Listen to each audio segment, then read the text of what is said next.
Uma das principais preocupações do Amazonas tem sido a preservação do meio ambiente. E esse é um dos temas da reportagem de hoje sobre o que aconteceu em 2011 na natureza.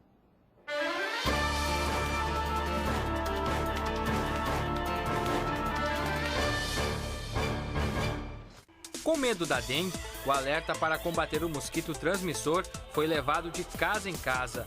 A chegada de um novo vírus, que veio da Venezuela, causou a maior epidemia de dengue da história do Amazonas. Só em Manaus foram mais de 55 mil casos, a maioria causado pelo vírus tipo 4. Mas o ano terminou com uma boa notícia. Com 3.500 agentes e a ajuda da população, a capital deixou o grupo das cidades com alto índice de contaminação da dengue. Mais uma ameaça veio do estado vizinho, mas desta vez o que preocupava era a saúde das frutas.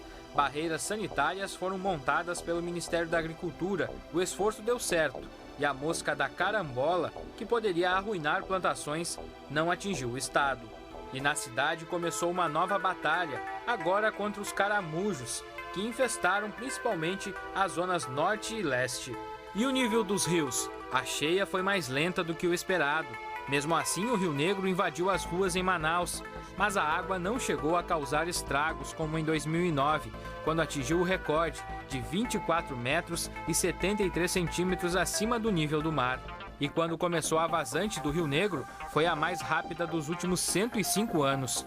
O recuo das águas mostrou a triste realidade da poluição dos igarapés e da orla de Manaus, resultado da falta de conscientização ambiental dos moradores e da falta de investimentos em saneamento básico.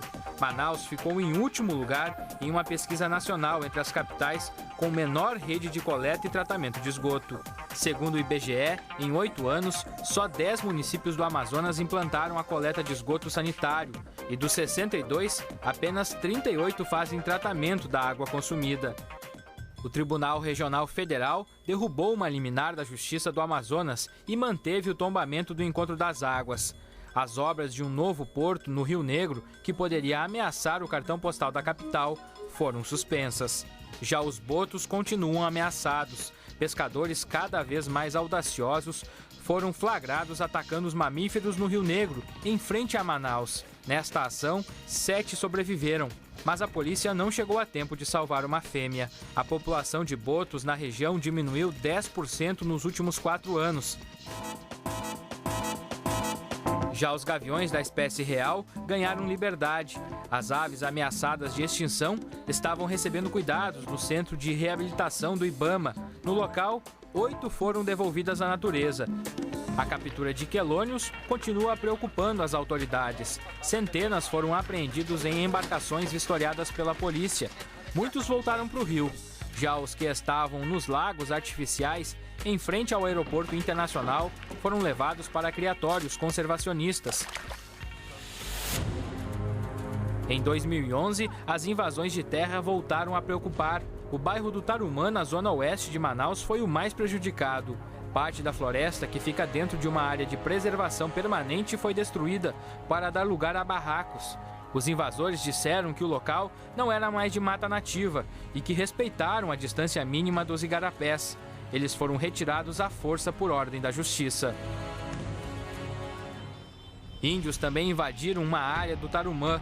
Os líderes denunciaram que muitos invasores falsificaram o documento que comprova a origem indígena e até conseguiram benefícios da FUNAI.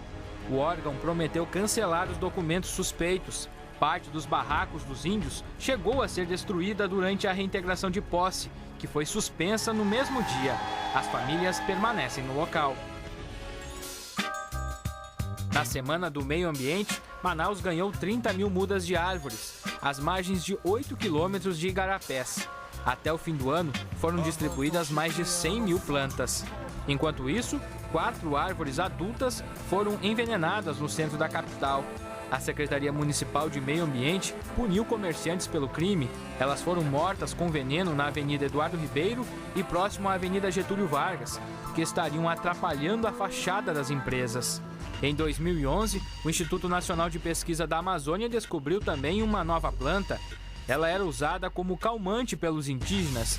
É conhecida como casca-doce ou abiú e foi identificada por pesquisadores do INPA. Agora ela faz parte de um dos mais novos herbários brasileiros, que já tem 240 mil espécies de plantas catalogadas. A preocupação com a preservação da Amazônia trouxe ainda artistas e diretores de Hollywood este ano para a capital amazonense.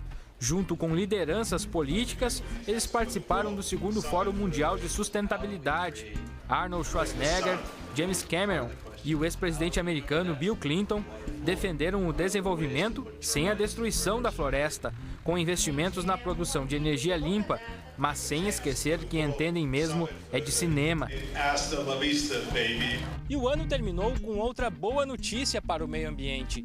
O desmatamento da floresta amazônica está diminuindo. O índice teve a maior redução já registrada pelo governo federal.